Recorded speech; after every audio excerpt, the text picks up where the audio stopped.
All right. I believe we're live. Just trying to get prepared here, and so many people showed up early that I decided to go ahead and start the video early. Today, we're going to be talking about emergency housing vouchers. This is a subject matter we've covered probably for about 10 years on YouTube. And I've got something new this time to add to some of the older material that I used to produce about emergency housing vouchers. So, as many of you know, through the old system, and we need to talk about the old system for you to fundamentally understand how the new system does work. In the old days, we used to deal with housing authorities, and they were the primary administrator. So when you dealt with the public housing authority and you had an emergency situation, you'd go to them. But through the pandemic, a lot of things changed, especially through funding. I'm sorry, I'm struggling with this microphone at the moment. There we go.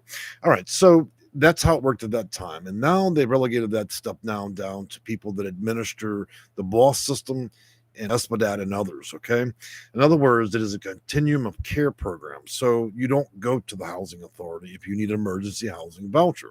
However, some housing authorities require you to go to them to get a referral to go to the continuum of care program. So the first thing that we need to do, if you're looking at the description of the video, there's a link down there. Who do you contact? And that's the part where you can reach out and you can look at the state and you can narrow it down to the cities and then see what agencies would be able to speak to you by phone, assess you by asking you questions. So rather than you putting ink to a piece of paper, what would happen is they would ask you the questions, and provided that you give enough good answers, they would be able to start the process. Now, depending on the state of that process, it could take 30 days, and in states that are more difficult, like California or Florida, and well, I should say not more difficult, but states that obviously have a larger population, greater density of homelessness, they may take a little bit longer administratively. Because remember, you're asking for an emergency housing voucher. They have to approve that allocation of money, and then they have to figure out where you fit in the picture of other people that are of need, including those that are veterans, disabled, seniors, and so on. Now, let's get to the meat of the situation here, guys. On the secondary link, and one that I'm providing for you is going to be SPDAT. Most states administer this. Now, keep in mind that SPDAT has not fundamentally changed in probably a half a decade, okay? And so I would say that we did list the link to the manual. And guys, if you're asking questions, you have to hang tight for me. I'm going to go back and forth on the questions, but I'm not going to through each part. But that manual is the same manual that the employees at the Continuum of Care and Housing First programs, they read, they utilize this, and they administer it to you. So if you have the manual, the SPDAT 4.0, which is what I've linked in the video, then you fundamentally can see the type of questions they're going to ask you beforehand. It also shows how many points you'd earn. And if you get all the way to the bottom, you'll see a scoring metric. In other words, the number of points before that algorithm or that person would make a determination that whether you get a voucher. Now, there are three qualifying ones that I want to discuss with you. And I would say hang with me, because what I'm going to give you after this is really going to stun you when it comes to manuals. I'm going to give you the federal one. But so the first is for those of you that are having temporary situation, maybe you're floating couches, you're floating through a system where you're staying with friends, you're sleeping in the car, maybe you've even spent a few nights at the homeless shelter, or maybe you're in a lease right now. You've got a place, but you can't afford to rent. It's gotten too expensive. You're at risk of being homeless. Well, simply being at risk is sufficient for you to be able to reach out, as long as it's within the 30 to say 60-day period. Now, let's get on to some of the better parts. So the first voucher is for those that are probably in a temporary situation where something compelling has happened and you're about to lose your housing for whatever reason, and they would identify you for a voucher that would be considered as the RRH, or rapid rehousing. And so rapid rehousing is a descending payment over a maximum course of 1 month to 2 years. Because of the limitations of funding, they may only choose to do it in 3 months to up to a year, and in some cases up to 2 years. But what it would do is, say your rent's $1,000, they'd pay the $1,000, and then say that'd be January. Then February they may choose to pay $900, and it would keep descending until the payment evaporates. So RRH, or rapid rehousing, would probably acquire, you would need to have a base score of around 17. And keep in mind that each housing or continuum of care program operates slightly different for each state. Okay. So it's about having the right questions more than it is the right score. You need to score high no matter what. Okay. Now, the second one we want to take into consideration is going to be permanent supportive housing for those that are disabled. It's more permanent as a voucher because of the simple nature that fixed incomes and disabilities do not go away. And in that respect, it would allow you to be able to utilize housing through a voucher and would give you wraparound or support services. And wraparound and support services, most are going to indicate that, and I'm going to give you a simple example. Maybe you get the voucher, and they may include somebody come over and talk to you if you're struggling with your mental health. It could be Meals on Wheels. It could be a lot of different things. It could be rent assistance when it comes to deposit and so on.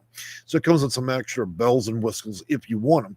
The main thing is with permanent supportive housing is the supportive part is if you want it. It is not required. So you're not compelled or forced into it. Now, the final one that we're all here for, obviously, is going to be the emergency housing voucher, which would require you to score fairly high. Okay, in most cases, around 40 or 50 points. And you should be keenly aware that just because you score through the roof does not necessarily mean that they have the funding in place or an available voucher.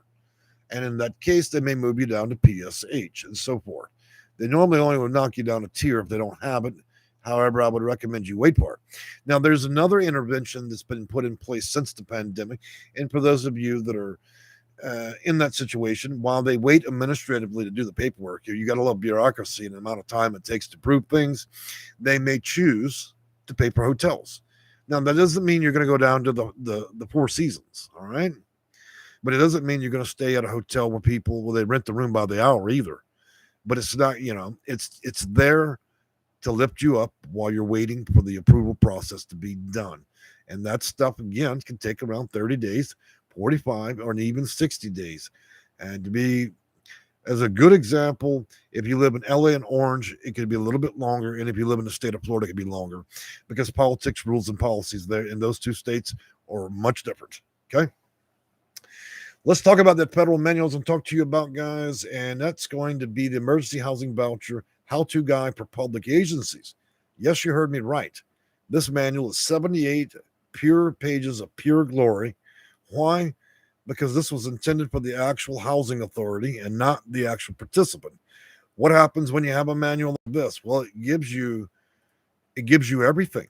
It makes you understand everything before it even happens. Now, for those of you that don't have a moral center or an ethical center, clearly you could utilize this type of information to heavily persuade the outcome of whether you got a voucher. I'm not suggesting that you act in an unethical or unmoral way, but to be honest with you, if I'm giving you an entire 100-page manual that is the total testing metric with a scoring system, and if I'm giving you the federal manual that was mandated specifically for the public housing authority itself, then you probably are armed with enough at that point to be able to determine your own outcome. Or you could be like Nancy or Bob that walks up there and thinks a good hard luck story. Hello, my name's Sally, and I've got a tough life, and I need an emergency housing voucher, and you don't know anything. Don't be that kind of foolish. People that walk in with a good story, they only manage to get this about 1% of the time. You walk away with these two manuals, well, the outcome could be potentially different. But again, I would suggest that honesty is a good policy, and I'm going to go ahead and post this one. Now, the last thing I want to tell you, and I linked that up in the live chat, and you can also find it in the lower description. Now, who do you contact? So now that we know that Section 8 vouchers don't always come from your local housing authority, they come from Housing First programs, then let me give you the list of providers that handle that. And this is a federal list. This is not a Mickey Mouse list from Nancy over at Eyewitness News. This is from a government database. Okay. So let me pull that up real quick. I thought I had it prepared for you guys, but apparently I don't. So we'll take the extra minute. And we're going to give you every COC or continuum of care location in the contentious U.S., including Puerto Rico and Hawaii. And come on. I tell you, every time I make videos, I always manage to take a little bit longer than I should, and I don't always have things prepared, but that's all right. In a perfect world, everything would be perfect. All right, so we're going to bring you to the exchange, and you can use this linkage. And again, you can find all this in the description. You don't have to go in the live chat to reach out to the appropriate COC location. Look, guys, let's talk in realistic terms, okay? A lot of people are wandering around the halls of Google, searching the hell out of things. You're taking advice from news reporters that don't even know a fraction of what I know. If they took 1%, take that pie, slice it 20 times, that's how valuable the article they've written. I've done enough interviews to know that people just research other people's research. A lot of the nonsense on Google, I'd say about 98% of it's irrelevant. If it was relevant, it was relevant 10 years ago. And since every housing authority and every continuum of care in the nation runs under its own policies and procedures based on the federal law or regulations or mandates, that would mean that each individual has different policies. So you're reading these articles and other things and how-to guides all over Google. None of that stuff's worthless. It's absolutely spinning you in circles. And again, we go back to the YouTube. I'm not an entertainer. I'm a consultant. This is what I do. This is what I've done 22 years. I know what I'm doing. Now you've got people on here that yesterday they were baking cakes to make a few pennies from their little ads on YouTube, right? The next day they're the master consultant of fidget spinners. And today they decided to go out and see how many lives they can wreck by making a video about Section 8, because they went out and they've done about 8 minutes of research on an article that was written 13 years ago. And now they're going to give you 3 easy tips and tricks on how to completely destroy yourself with going out and getting a voucher, especially an emergency one. If you're going to deal with somebody, deal with a consultant, not entertainers, okay? If you're going to hire a party clown, then you get what you're going to get with that, okay? So I'm just warning you, there's a whole lot of bad advice, people that just talk in air. Now, another thing I want to bring an announcement up is we will be doing 2 1-hour live videos on 4/28, and we'll be doing those for the Legal Aid Society, okay? Speaking to attorneys, speaking to renters, speaking to landlords. Now, if I'm able to sit here and speak to 100 attorneys across the nation, then I'm pretty sure my advice is good. And I tell you guys, if you want to learn a lot, then come to those videos.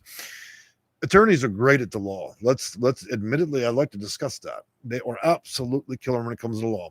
But one of the reasons that most attorneys do not practice or get in depth when it comes to Section 8 vouchers and getting housing is because they fundamentally understand that clients are fixed income and they can never reasonably afford to hire them. So what would be the purpose of them investing their time to specialize in issues where they knew they would never make money? So that relegates you one step down to me. You know how many times I've had a law firm contact me and wants me to feed them information so they can back up their own case. I'm not suggesting I'm an expert in law, but what I am suggesting is I know a hell of a lot more than an attorney does about the subject matter. Now, that's excluding that of evictions. That's what clearly they make money off of that. So, but what I am saying is if I'm out here and I'm talking to major news agencies, and I'm speaking to attorneys and legal aid societies, then I would say that my reputation has outlasted itself and that you could probably trust the advice, okay? One thing I want to tell you guys, anytime you're dealing with a housing authority or continuum of care program, there are some things of consideration. Let's discuss how things can be booby trapped. And I'm using that terminology because I want y'all to fundamentally understand what I mean. If you design a test, and you ask questions, but you ask them in a very clever way. Let's give a good example. Let's say you're on the verge of winning that voucher, emergency housing voucher, but there's a question in that application that says, hey, have you been out there prostituting or are you a domestic violence victim? Now, by including those 2 words, prostitute and domestic violence, most people wouldn't want to be associated with the word prostitution. And because of the way that they've cleverly designed that question, most people won't check the box. The realization is not checking or not answering on that box could cost you years or even potentially a situation where you could get back down the list. You get back down in priority. Why do it? Well, because it's clever. It's a trap. Some questions raise a lot of points, But if you answer them, here's another great example. They'll ask you in some cases with COC, have you used drugs or alcohol, or do you have problems with drugs and alcohol? Well, there's a good answer and there's a bad answer. The only sufficient answer that would be good is, yeah, I'm a recovering person. I'm going to AA and I haven't touched a drink in a year. You start talking about using crack pipes, meth pipes, and all this other stuff, or you're abusing the hell out of narcotics, then that would be, yeah, you get 5 extra big points for that one, which is more than most questions afford you. But it's a booby trap because now they have an understanding that fundamentally you're an out of control drug addict and you're already committing illegal activity. So while it was juicy to grab the points, what it does is it's setting you up for a booby trap. Look, a lot of this is like that. You've got little boys and girls in Harvard and Princeton and the rest that underwrite policies and procedures, and they think of fundamental ways to ask questions in a certain way to get you to encourage you not to check or answer. And it's a methodology that shames a person into not doing so. By achieving that, you could cut the herd of people that want this by half. So be very careful.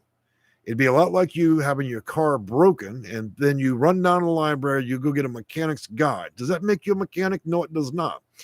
Be very careful when you use these manuals because just because you can read it, you can understand it, doesn't mean you know how to apply it, okay? Beyond that, I'm going to give you some more information and then I'm going to wrap it up. And, I've really kind of enjoyed pushing out this information and these manuals to you guys because there's nothing worse than seeing somebody already be a victim of circumstances and then you go to the very people you believe that are supposed to help you, but they're fundamentally looking for different ways to get rid of you, purge you, or not even help you, okay? This does level the playing field to a certain degree. And the only other sufficient way to get past that, probably be working with a consultant. It doesn't have to be me. Nobody here has to pay anybody to do anything. This advice is free. Now, if you don't like taking chances, you're tired of worrying, you're tired of concerning yourself with other issues, or you really just haven't gotten anywhere with any of this, then I would say that would be an appropriate time to possibly reach out with a consultant that has good experience. So that being said, let me pull up a little bit of information I'm going to put up in the live chat, and you can also find this in the description. I'm going to put up some linkage to our company and our reviews, about 300-400. And I put that in the live chat, and I'll go ahead and pin it to the top. If you're tired, you lose sleep, and you need help, that's the thing. You could consult with a consultant. It doesn't have to be me. And again, guys, there's lots of free advice out there. You could reach out and call HUD. HUD will give you a few minutes and work on your case and then see what they can do. You can call 211. The people there usually will work with you a few minutes before they giggle and hang up. You can call the housing authority. But usually you'll need to go over there and plug the phone in. And if you manage to get past Sally or Bob that worked there for a nickel an hour and they actually answer a question, so that's the problem. Most things that are free just aren't even worth dealing with. But I encourage y'all to give it a try anyways. I always tell people, your best efforts first. And if all else fails, that would be a good time to reach out to somebody like myself or my company, okay?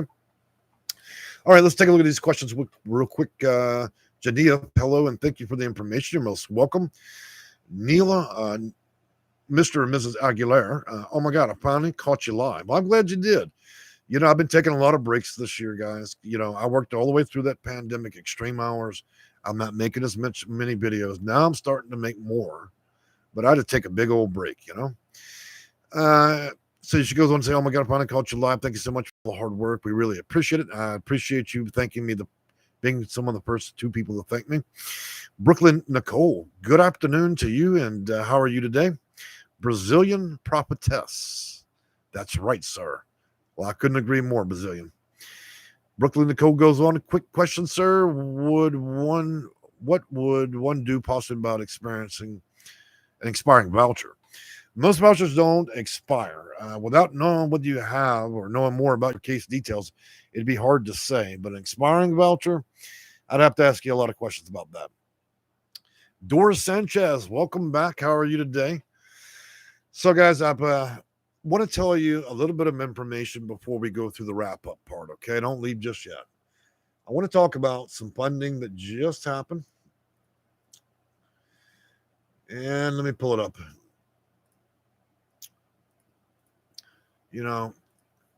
I swore I had this up and ready to go. Here we go. Failing to do my job right in the video, but that's all right. Just take a minute. All right, so HUD's awarded $5.6 billion in annual grants for affordable housing and homeless assistance. Now, they like to call the Continuum of Care and Housing First program homeless assistance. The reality of it is anybody that's struggling with housing could go through these programs, and so $5.6 billion. And I think as of to date, through the U.S. Department of Urban Housing and Development, did announce that $5.6 billion funding will go to 1,200 communities, more than 2,400 grants to states, urban cities, and insular areas like D.C., Puerto Rico, and local organizations and nonprofits like COC's and Continuum of Care. And so that's a big step.